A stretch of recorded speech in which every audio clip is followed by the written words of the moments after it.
cybersecurity has changed a lot. It is no longer a technical discussion or something that just lives in IT.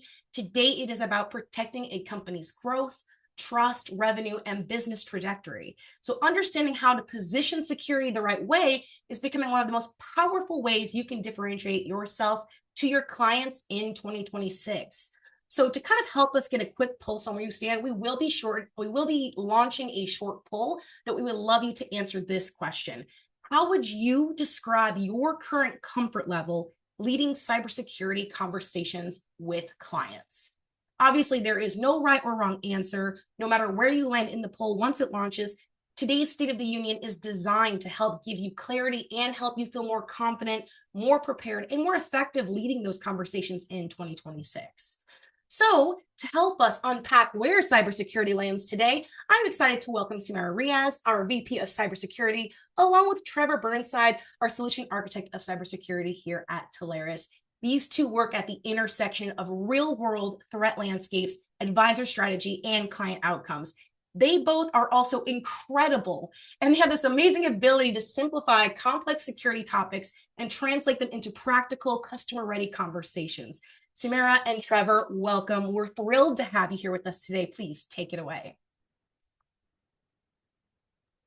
Hi, everyone.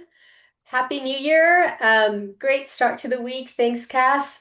Welcome to the 2026 State of the Union on Cybersecurity, everyone. As Cass mentioned, my name is Sumera Riaz, the Vice President of Cybersecurity here at Telarus. And with me today is my friend and our Solution Security Architect, Trevor Burnside, who many of you know and love.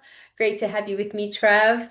So great to be back. Yeah, thanks. We're a couple of weeks into a brand new 2026. Trevor, how are you? Are you so excited about the new year? Like, how do you feel about 2026? Yeah, I mean, we've talked a lot about this in the last couple of weeks, right? I really think that this year is going to be a breakthrough in a lot of ways from a cyber side in the channel and with AI and security. We're seeing a ton of trends that are going the right way. I'm really excited I think there's been a lot of buildup last year and the year before in the AI realm and things like that.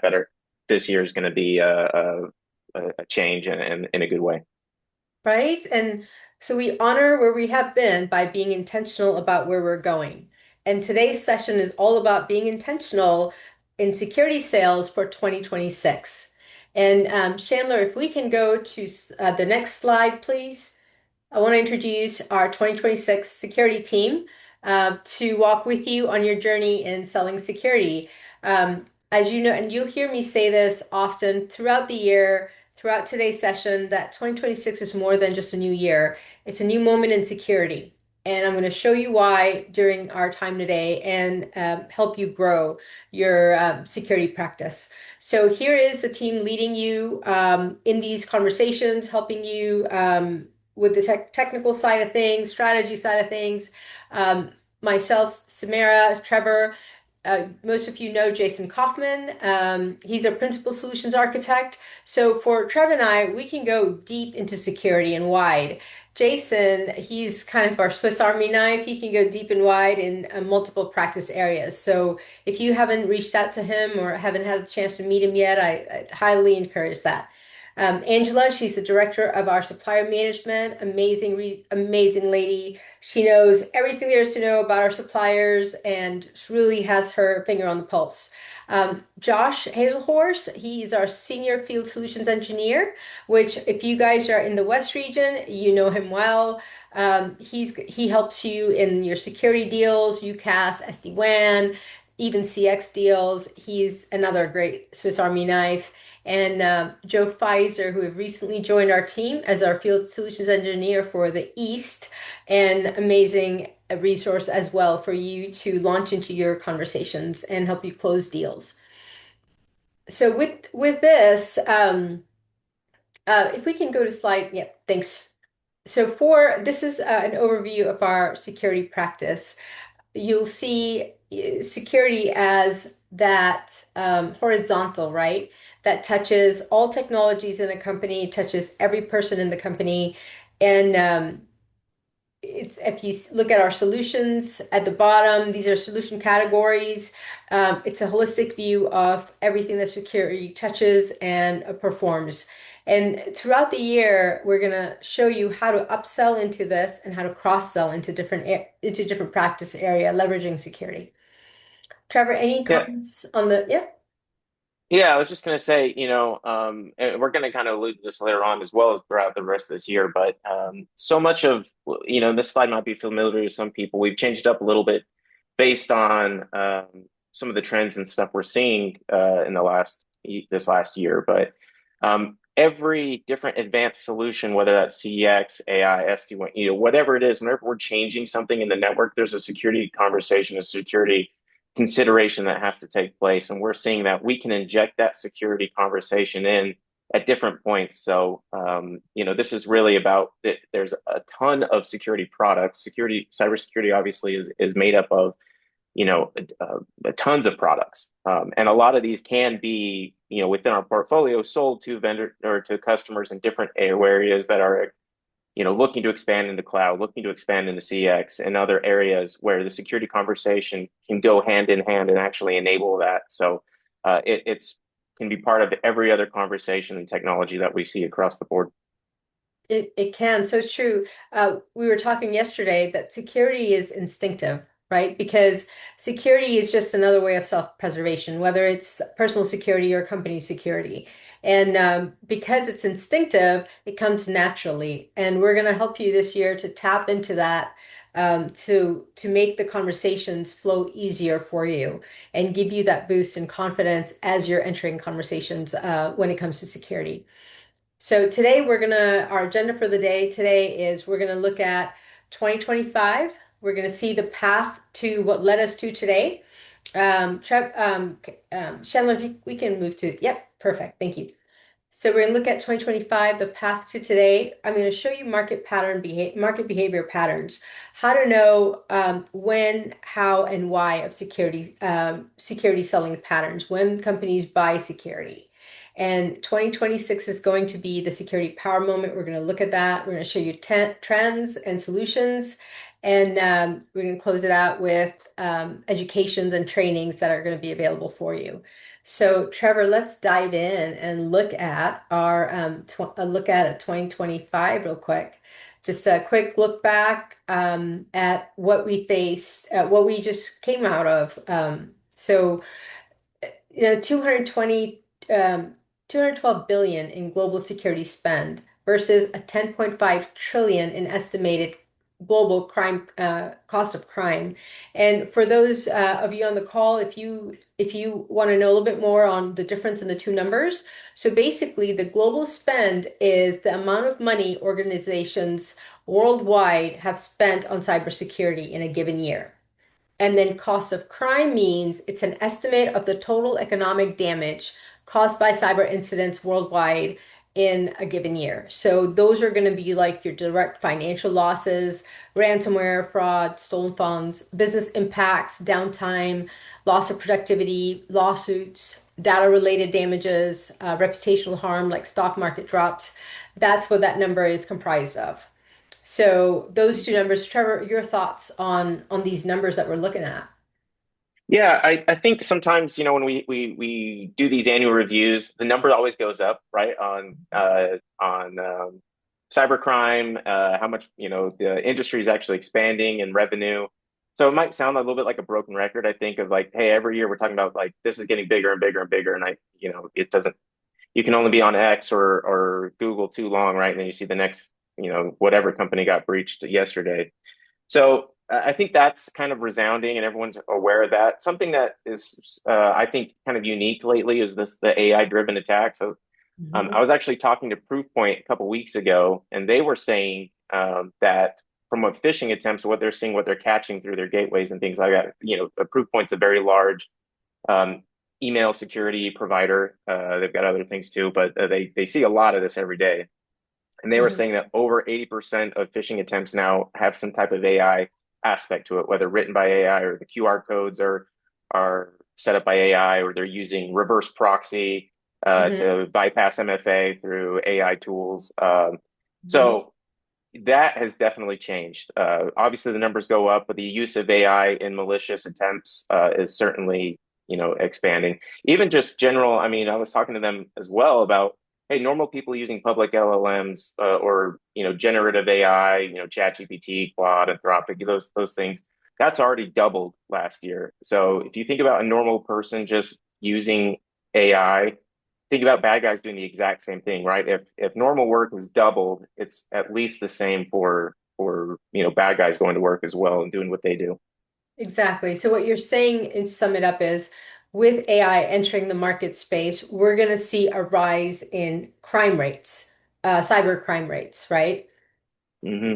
Yep. And just And the pure amount of attacks has gone up, right? Of the ability, the ease of how easy it is to launch an AI generated phishing attempt or something like that has gotten so easy that the amount of attacks have increased too. So Mhm. it's not just that bad guys are getting better, that people are still getting compromised. It's the rate that it's occurring is skyrocketing.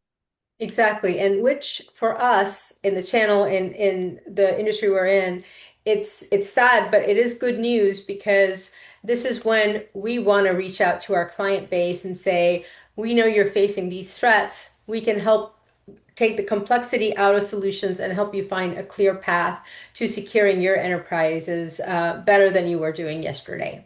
And so that's a great point. One of the numbers I want you to look at is the 300 million on the screen and then the 823 million right under it. What that means is, so when researchers and data analysts gathered all the attacks that came in last year, it was 823 million attacks per day were clocked, right? So those are attempts that are made by bad guys to hack into companies. Only 300 million, and I say only 300 million, right? 300 millions of those attempts turned into security incidents, your ransomware, your data breaches. So out of 823 million attacks per day, which is relentless because there's AI, as Trevor said, AI bots now attacking that bad guys are using to 300 million that actually got through. So crazy numbers. Next year, as we look at history and we look at the numbers for next year, I think it's going to be I'm going to call them a shot caller here. I'm going to call it they're going to double or triple next year because of AI. What do you think, Trev? Yeah, I certainly it's going to go up. It always does, right? All the numbers go up. I was also reading something interesting as well from the numbers perspective, saying we've done more on the cyber side. You look at that 212 billion global spend that Hmm. equates to EDR, MDR, XDR, SOC SIM, right? All these topics that we talk about all the time. And if you're not familiar with them, we can explain those. But those are all these products.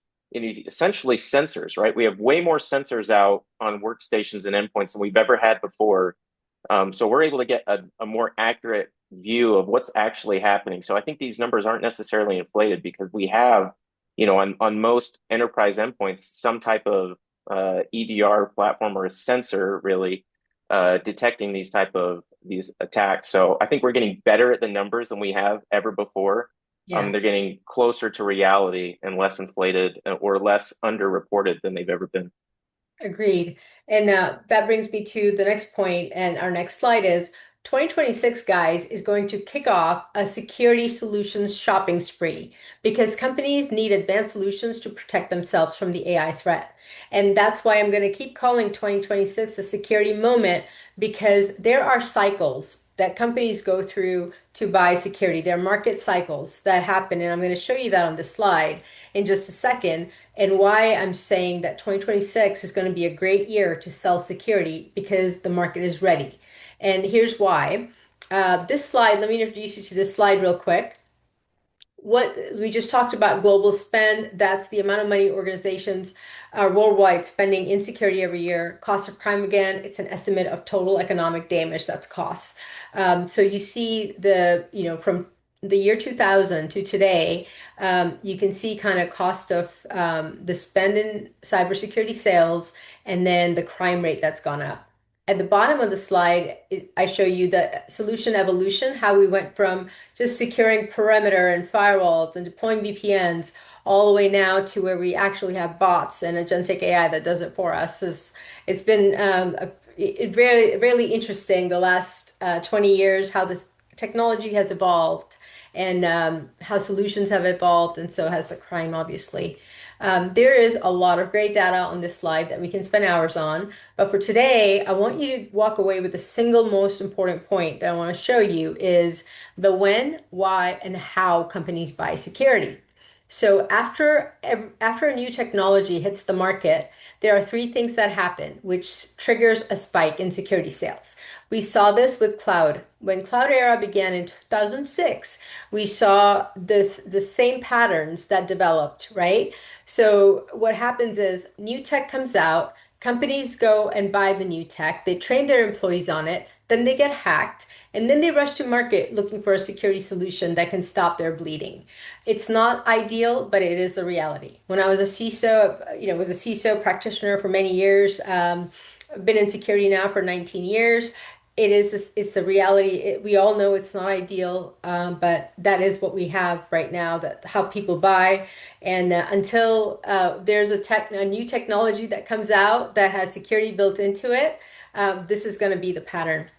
And so here, it's interesting to note that between 2010 and 2015, this is when cloud entered the market space, right? The growth rates here, when you look at your spend of security, what companies were spending, just between these few years from 2010 to 2015, companies were spending, that spend rate went up only 50%, but the crime rate went up 150%. That's crazy because and it goes back to my point. Companies bought cloud, they trained their people on cloud, they deployed it, and then they got hacked, and then they went shopping for security solutions. You see that happening. Crime rate increased, spend rate was still at 50%. But then you see the shift in 2015 where when companies started to spend more money to protect their companies, the crime rate went down to 100% between these years. So very interesting. And I share with you a personal story actually is I was a new CISO during this on-prem to cloud era, and my training, mind you, up to that point had been just on-prem. It's visible perimeter. I could see, touch, feel it. I know where my edge is. I know where my DMZ is. I know what I've deployed in both sides. I could conceptualize it because I can see it. Um, Cloud came on the scene. Everybody then started talking about cloud, how great it is. And it is great, right? It was great. It had benefits, ROI, ability to scale faster and grow. You could spin up a server in, 20 minutes versus 3, 4 weeks that it takes to spin up an actual server on-prem. So the scalability and the growth was amazing, and everybody wanted cloud. And my company at the time, I was a CISO. I show up to our next board meeting, right? And everyone in that room drank the cloud Kool-Aid. There were 13 guys in there, and myself, it was our CTO, CEO, and our C-levels, ELT, and then our board members. And they, we're all talking about how great cloud is. We want to migrate. And then at one point, all 13 of them stop talking and then look at me and say, how soon can we get a security sign off for the migration? And what am I facing in that moment? I just want to, say this question out loud to you guys, the audience is, what am I facing in that moment when my board and my C-level is telling me, we need to deploy this new tech ASAP. When can we get your sign off? I'm facing impossibility, just like your clients are facing impossibility every day as they are also tackling the same issues, right? So that because I don't know what this new tech is capable of doing. I don't know what is not capable of doing, and I don't know at that point any battle-tested security solutions that can protect my environment from attacks if we move to cloud because it was so new at that time. So I needed data quick on this new tech. I needed security solutions that will work from my company's DNA. I didn't know tech advisors existed at that time. I wish I did. You guys would have saved our bacon, but we didn't. I had no idea tech advisors was a thing. And so I did what most CISOs do in my situation. I started researching on my own. And it took a long time, right? My research was taking months because the research wasn't my only job. I'm firefighting every day in a firefight mode. And so it was taking long and the business couldn't wait. So they went ahead and did the migration without a security sign off. 6 months in, we got hit with ransomware. We were down for 3 months. We lost 40% of our revenue. lost half our workforce, 30% of clients, and most of all, we lost the trust of our customers, we lost the trust of our partners, we lost our investors. And it took us about 9 months to a year to actually recover. But then at that point, my budget was tripled. So our board gave me 3 times the budget to bring in the best solutions money can buy. And that, unfortunately, for companies, but fortunately for us in the channel, is that's where a lot of these companies are today. With the repeat pattern we have in AI, that's 2026 is that time to buy security, because when AI got launched in 2023 and 2024, we saw AI attacks rise. We just looked at the stats from 2025. As you see, the attacks have gone up with almost 50% with AI. This year is going to be much worse. And my watering hole is, I'm friends with a lot of CISOs, CIOs, my peer group, and I attend a lot of these conferences. And we chat over the phone. Almost everybody's talking about, I need AI to fight AI. I need AI in my SOC. I need AI integrated into my security solutions to fight this new wave of attacks that are coming that I can't see or conceptualize. So that is why I'm saying 2026 is going to be a great year for security sales. And because your clients are going to need you to have these conversations, because nobody else is. And I'm going to pause there for a second. I know I just threw a lot of information out there. Trevor, what do you think? Yeah, well, I agree. We were kind of talking about, memory lane a little bit. Looking at the chat, there's a lot of, advisors on the call that have been doing this a lot longer than I have. I started the channel in 2014. 2015, 2016, 2017, we started bringing on security specific vendors. And I remember thinking, I've never even talked to a customer about security. No one asks about this stuff, right? And when, it had gone a long time without really it being a mature practice in the channel, I'd say. And now we're looking at today, it's just never ending, nonstop. I think part of that is advisors asking about those things, obviously, following the market, following the industry, but also customers reaching out to them, needing a trusted advisor to help make these decisions and help navigate cybersecurity, and especially, now with AI and other things of how do we go after business objectives in a secure way, and everyone's looking for an advisor to do that. Right, exactly. I mean, to me, just up until even early 2023, I didn't. So, as most of you guys know, I'm new to the channel, about a couple of years into the channel. I didn't know what the channel was. I didn't know there were technology advisors was a thing. I mean, you guys were unicorns in my mind. I wish there was somebody who could guide me through the complexity, who knew my risks, who knew my business, who knew what was important to me, and bring me solutions that are custom fit for my company, for my DNA. Because what we do in the CISO world when we don't know tech advisors exist, we make decisions that are not good for us. We will buy technology and it will be paperweight. We will buy tech and it would be sitting in the shelf because we bought it because our friends use it, or we've heard like, hey, this will solve your problems, and nobody in my company knows how to use it, or even or even it's necessary for my company, right? Because the way companies are different, the way we use technology. Technology is the same across the board, but the way a company uses it depends on the values, on our processes, on our growth models, on the people in the company. So it's different for everyone. And I wish I had known you guys were around, so that, I could have tapped into your genius to help me guide through some of those complex times. What you do is invaluable. No, I say that with conviction. It's so important, and it's important for you to have these conversations with your clients because they are yearning for it. They just don't know where to go. They don't know who to look to. And that's why I encourage you, please reach out to your clients and have these conversations because they need your help, right? So if we go to the next slide, and I show you this pattern that emerges, and I'm going to harp on this a little bit more. It's the behavioral economics of security buying. Why, when, why, and how companies buy security. So you see new tech gets deployed, employees use it, Bad guys figure out how to hack it, and then companies go searching for security solutions.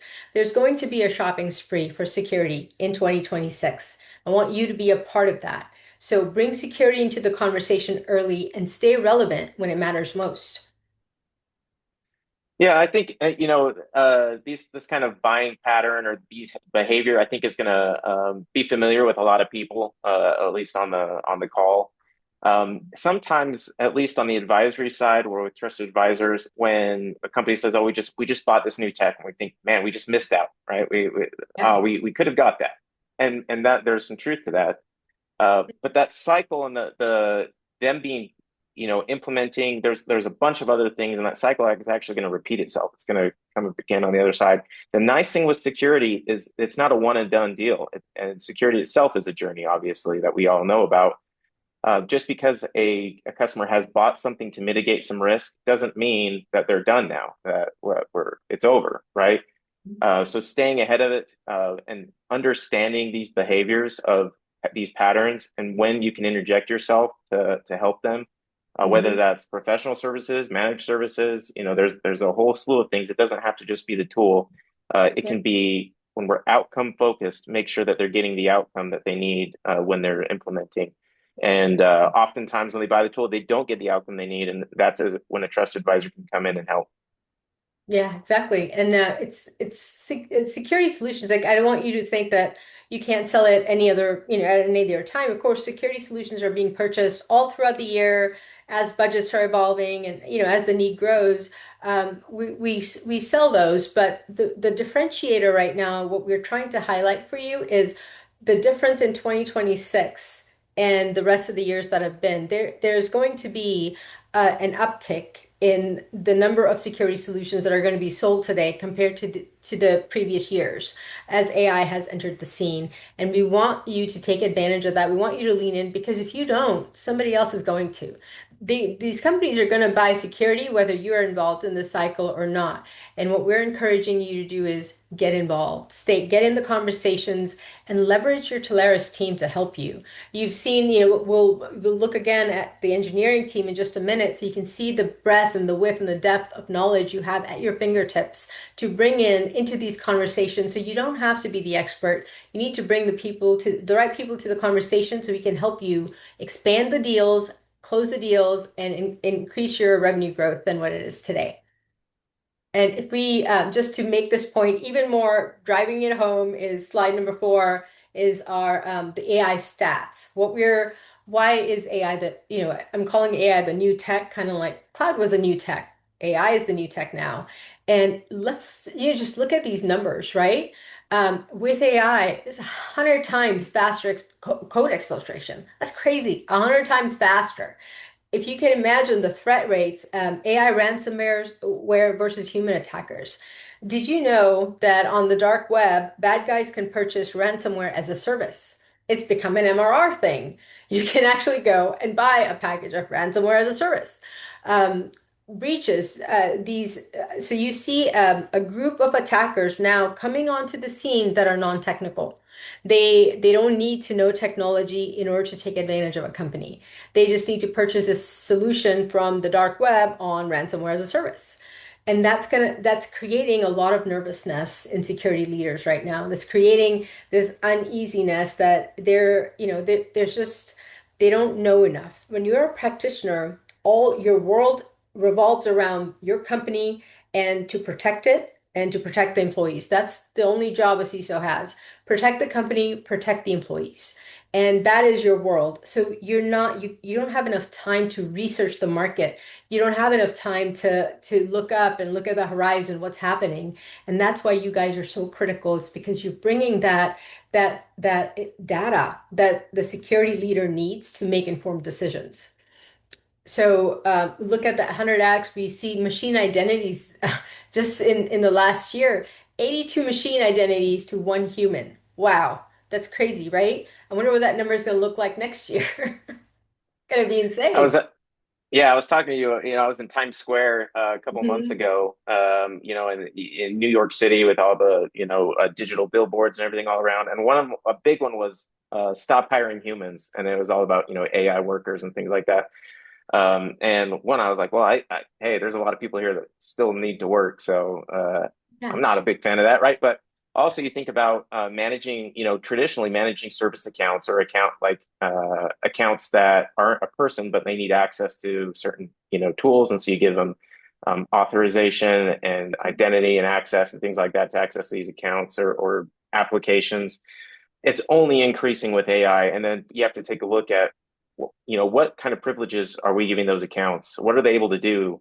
From a database, can they drop a whole table? What does that look like from a impact analysis if someone was to do that? So there's all sorts of risks that are being taken on when you go to this type of model, and that's where security right now is at honestly bleeding edge when it comes to that agentic AI of how do we make sure we protect our organization against our own AI agents and what they could potentially do.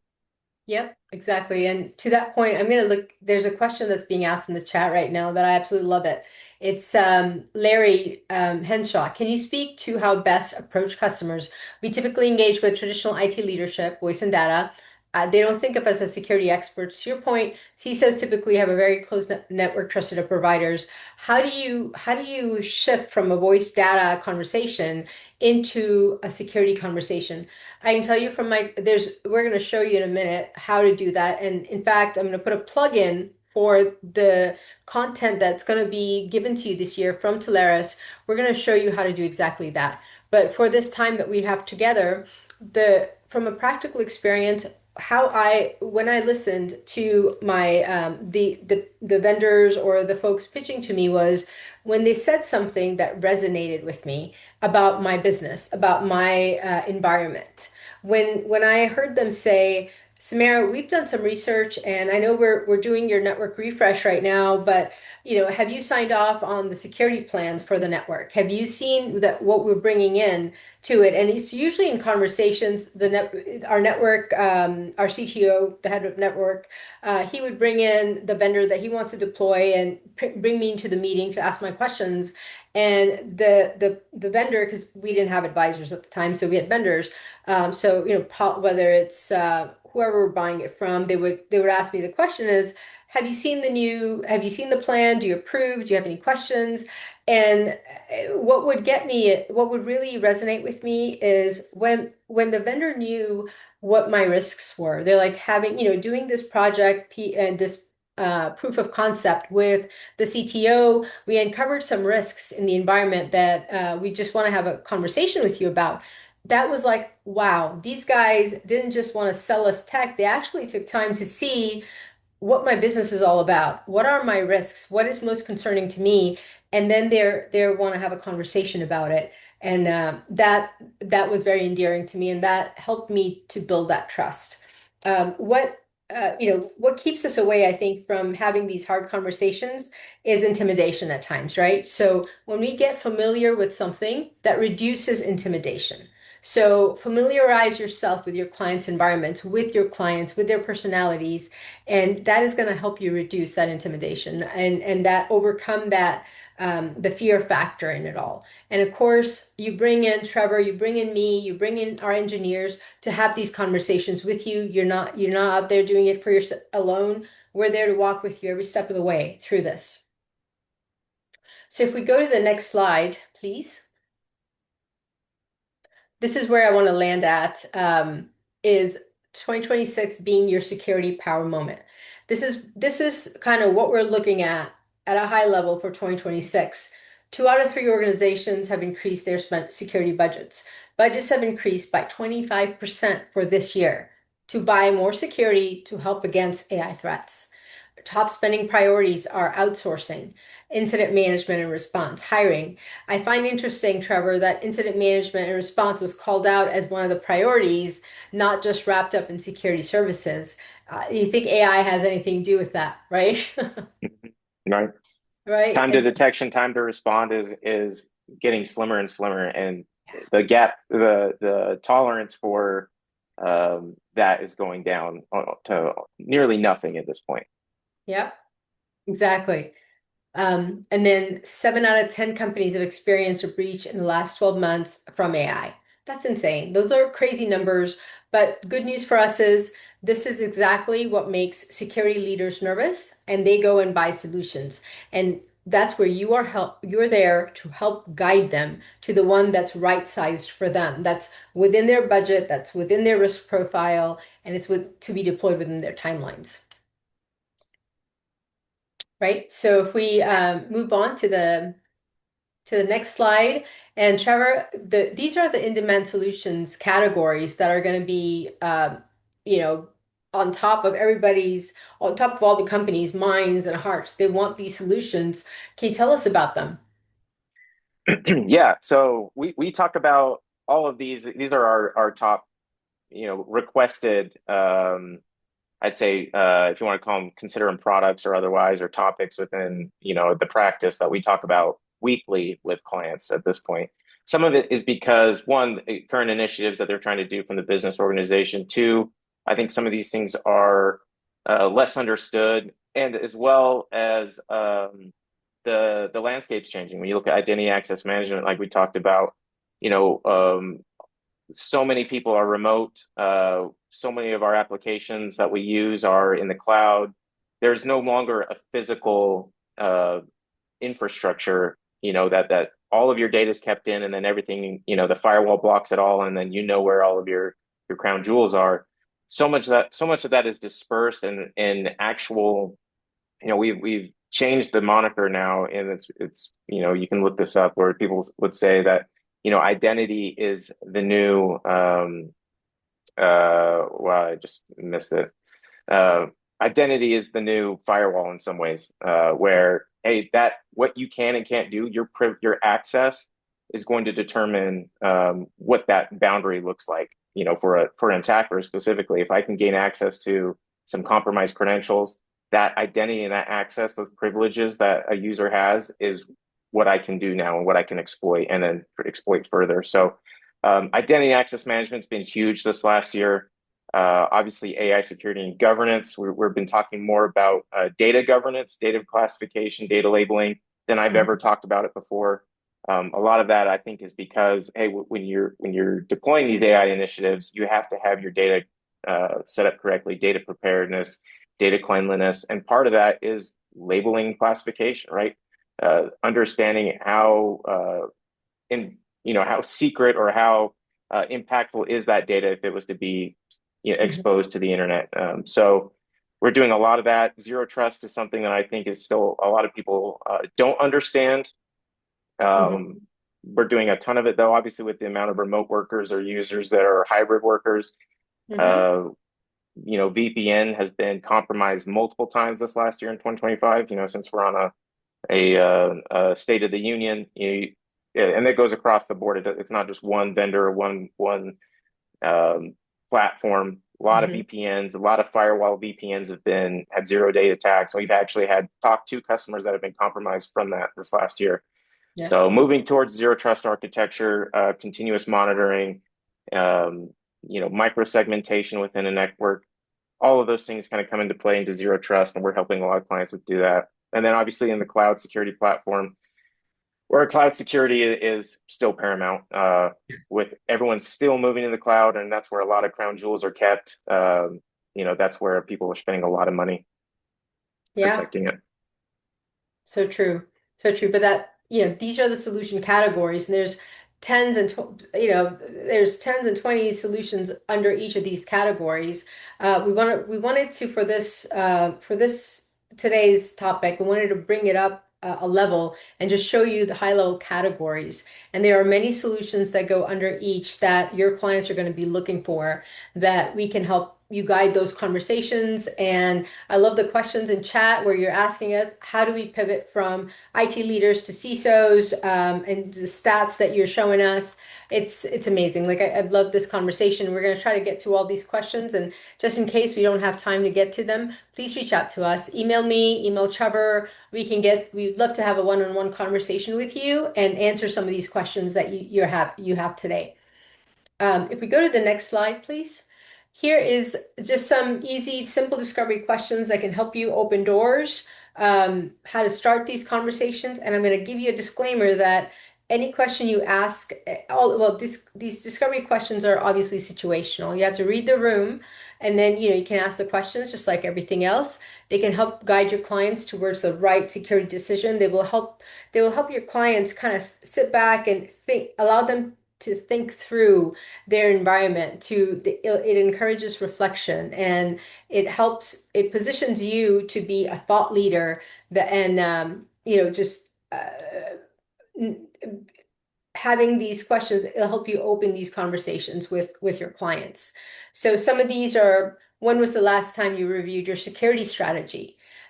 Oftentimes they haven't. They don't have time to review it. So most of the time you're going to get an answer like, you know what, I haven't lately. I know what my budget is. I know I'm above my over budget and I got to cut corners, but I haven't really reviewed it. It's a great time to bring us in to help you because for me, I mean, I laugh about this, but security and strategy is like in my DNA. I've doing it so long. I love it. I think about it even when I'm not working because it's kind of built into my personality. I love having security strategy conversations with clients. If you have clients that need that guidance, that want a whiteboard, that want to know, discover their North Star, help get a roadmap built in place to help them get there, pull me in. I can help with those conversations. Trevor can help with those conversations. The next question, what do you worry about most when it comes to protecting your business? This is going to reveal business drivers that go beyond just technology needs. So as you ask these questions, you want to ask open-ended questions that can help you really get a view into their environment.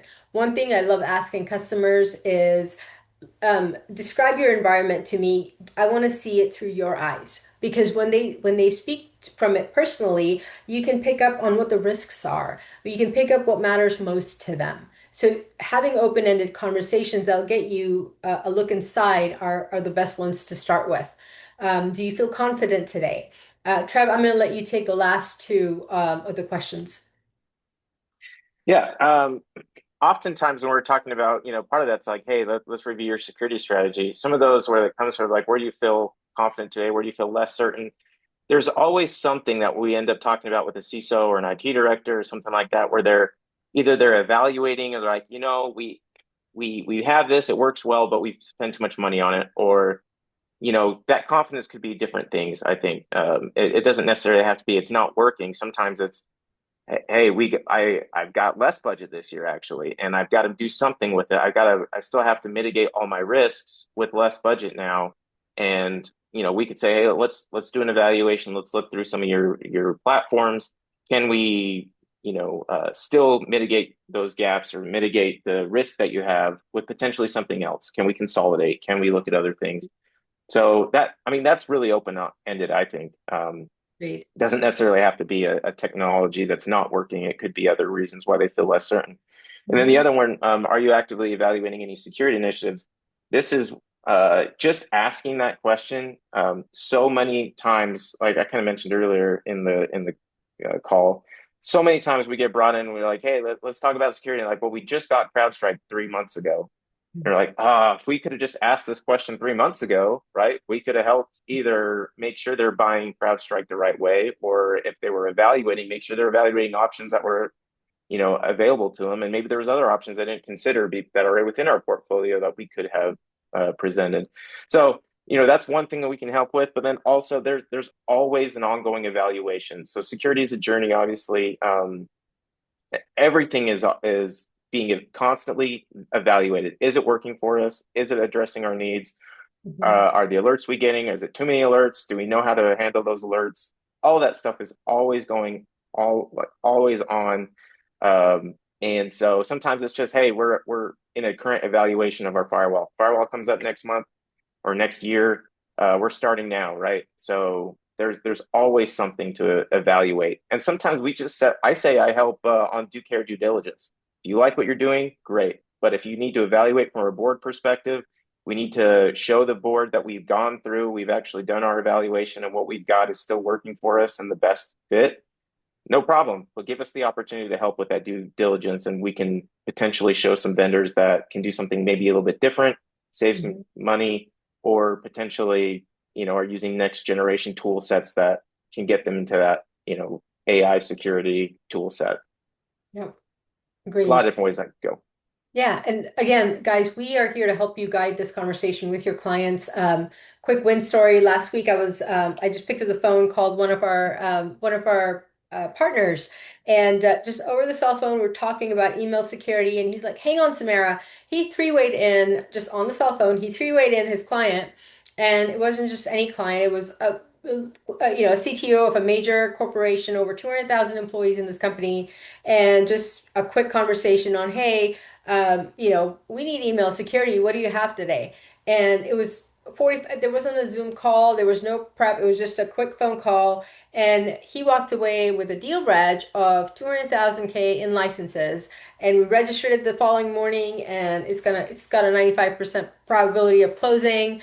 The CTO I was talking to is super excited about this. And again, it doesn't have to be formal, it doesn't have to be informal, it's situational. Pull us in when you are ready to have these conversations with clients, and we can help make your sales cycle hopefully shorter and bring in depth of expertise that you need to close these deals and stay relevant with your clients.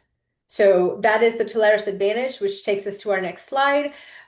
Being 100% vendor agnostic works in your favor because you're building trust from day one. We are business outcome guided. When we come into a call, as you know, we will start with outcomes, we will do discovery, we will align security investments with what matters most to the companies.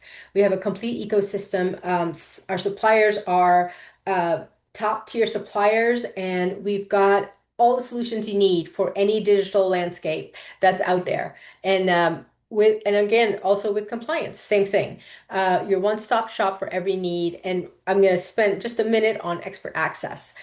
You've heard of our engineering team. I was on that team as an architect for a short time, and we have over 400 certifications in this team. If we go to slide 13, Chandler, just going to give you a quick view on our engineering team and just kind of brag on them for a little bit, led by Josh Lupresto, our SVP of Sales Engineering. And if you see these solutions engineers and architects, over 400 certs between them.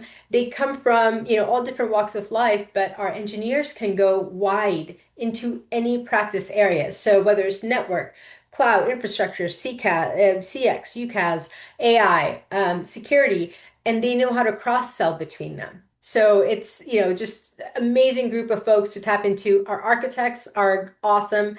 They can go deep into their niche technology areas. So leverage them. They're here to help guide your conversations, right? They can get you from point A to point B faster with the right insights that can help guide your clients. Um, so from here, I want to just the last slide I have for you is um, well, I take that back. I have two more slides left. This is quick intro into outcome-based educations and trainings that we're going to have for you this year. This is the content. My predecessor and my dear friend Jason Stein did an amazing job laying out the foundation for security. I'm building on that foundation that he's laid and taking it to an outcome-based education and trainings that we have marked out for you this year. Security Simplified, cross-sell like a pro. Want to show you how to cross-sell into different areas of technologies. I've got for our one-on-ones, I've got easy to sell bundles, so packages that you can talk about you can have comfort in talking about, easy to sell bundles. And then for those of you who want to dive deeper with me, kind of where the angler fishes swim, we are going to go security by design, selling the stack, defense layer, layer by layer in depth. And you can experience all this content in Beyond the Solution events we're going to have this year in person, virtual, our tech summits, our hit calls like this one, lightning sessions, one-on-one, our regional events. And of course, all this data content is available to you on demand 24/7, 365 on Telarus University and Next Level BizTech. And lastly, the most important point I'm going to make all throughout the call today is 2026 is your moment to lead security conversations. You have the competitive advantage because business leaders are looking for folks like you to help them bring clarity into complexity, right? They're not looking for another vendor pitch because vendors are tied to a certain set of technologies. Security leaders need agnostic. They want to know what all is out there and what's going to work for me, for my DNA, and you can cut through that noise for them. And they need a guide they can trust, somebody who understands their business. We talked about that earlier. This is going to be your moment to lead. And I'm hoping and walking with you that this year we can turn security into your strongest growth lever. So with that, Trevor, any last thoughts from you? Yeah, I mean, we were talking about this, the competitive advantage really for trusted advisors is in the name, trust, right? Trusted advisor. And there's nobody that can take that away. That position that you have with your customer. Specifically in cybersecurity sales, uh, trust is a requirement as part of that. Once you built trust with them, maybe selling other solutions, you have that trust. The trust is required for cybersecurity. They want to know that you are going to be an advisor that can help them reduce their risk to specifically with the individual people, right, that you're going to help them in their day-to-day lives, look good for their boss, but also not add more work for them because they're already in the security realm, usually task saturated and facing burnout and all these things, right? On the personal level, they're looking for trusted advisors, and that can't be replaced, like I said. So uh, leveraging that trust is really what your competitive advantage is in the marketplace. And I think nowhere better than in cybersecurity sales. Yeah.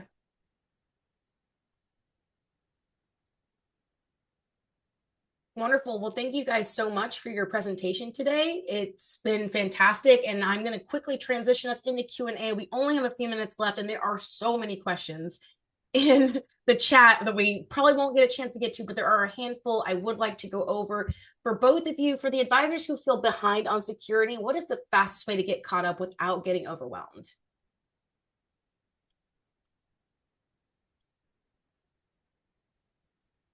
Oh, You want to Sumera, take that yeah, one? Yeah, there you go go. for it. Yeah, there's Yeah. one.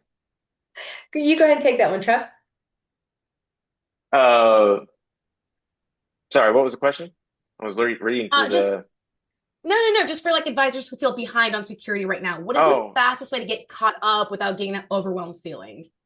so it's easy to get overwhelmed. I do all the time, right? Uh, I always say cybersecurity is like in information security. Someone mentioned that earlier, right? There's a difference. Really, the topic it's like a treadmill that's set to 10, and you just got to jump on and start sprinting. I don't see much of another way around it. Now, everyone can do that. Everyone can jump on and just start going. If you feel like you're getting behind, part of it is just going for it and getting on the wagon or getting on that treadmill and just trying to take in as much as you can. And eventually you're sprinting and you're caught up and you're at pace, right?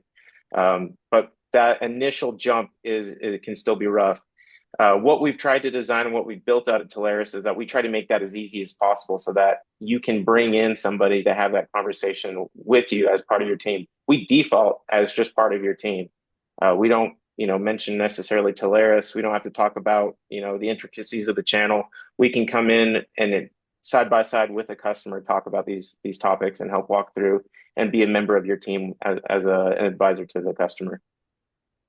I don't know if you have something Wonderful. different, Samara. No, that's perfect. Yep. No, that's fantastic. And there were a lot of questions that I'm going to try and summarize up together because they all kind of touched on the exact same thing.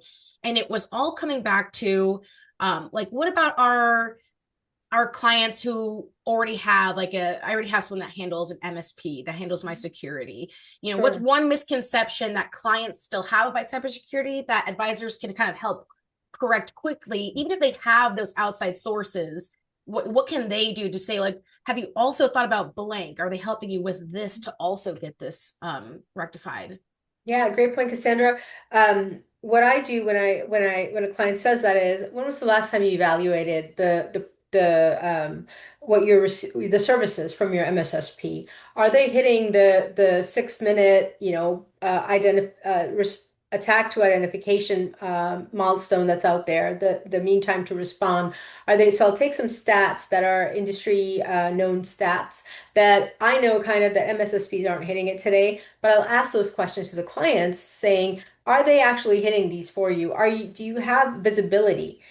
Visibility is a big thing for clients, and with most MSSPs out there, you don't have great visibility. That's just that's just how it is. And most of the time, the clients are like, no, we don't have visibility. So, or if even if they say, hey, we have somebody in place, what I like to say is, when was the last time you evaluated them? We have great resources that can actually come in and ask some questions and see, are you getting the biggest bang for your buck? I know you're paying so much every year for your MSSP services. Want to make sure that you are investing in something that is actually tangible for your company. So if you ask those questions, especially related to budget, you'll open up those conversations. And last but not least, I know we had so many other questions, but one thing, since you have the experience as a previous CISO, like, can you speak how best to approach them? I know that typically a lot of our advisors will engage with traditional IT, and to that point, typically it's hard to get to those type of people. Mm-hmm. So, in your respect, what do you think will be the best way to approach so that you can build that relationship and trust? Sure. I mean, one is just, the cold calling way, right? But the other is when you already have relationships in the company with the CTO or the CRO or anybody outside of security, if you have that relationship, you ask for that, ask them to meet with the CISO, ask them to have that open up that conversation for you, because at this point, you have earned the right to ask for that business because you have done the hard work for your clients to get them the right solutions, to save them money. You have earned the right. You belong in that conversation. So don't be shy for saying, hey, John, I know we're doing a network transformation for you. I'd love to meet the CISO because I want to show them the security solutions we have. You have every right to ask for that. So because you've done the work. So I would ask for that intro. And when it's a warm intro from within the company, I would always listen to a CTO or my counterparts to say, hey, I've been using this guy to help me with the refresh. I want you to talk to them too. And I'd be open to that conversation. But if it was just coming to me from a third party outside, I'm probably gonna ignore it. So ask for those connections from within your network today. Wonderful. Yeah, and I'd add to that, especially on the AI side, right? When we're, AI agents, AI, doing this, doing that, and obviously we want to push those opportunities out, those sales. Sometimes maybe we don't want to bring up a security conversation because we think that's going to be a roadblock. I can say if they do have a CISO or they do have a security arm of that organization, if you don't inject yourself into that conversation, it's going to be had behind your closed doors, and you won't be a part of it. And they're going to have those security evaluations of hey, this CX AI tool looks great. Is it going to be something that we're going to willing to take on the risk, or can we even mitigate the risks? The answer is yes. We can help there too. But if we're not in those conversations, we may get cut off by the CISO on other things we're trying to sell. So pushing yourself into that conversation. Don't think of it as a roadblock. Cybersecurity is a growth enabler. The whole point of security in an organization is to enable the business to complete its objectives in a secure way. So we can certainly help in that regard. Yep. Well, Sumera, Trevor, thank you again for such a clear and practical view of cybersecurity. I know it can be scary, and I know that can always be very strange to jump into something new. But hey, I feel like the advisors are walking away with new ways to kind of position it, and also some new opportunities to lead stronger client conversations.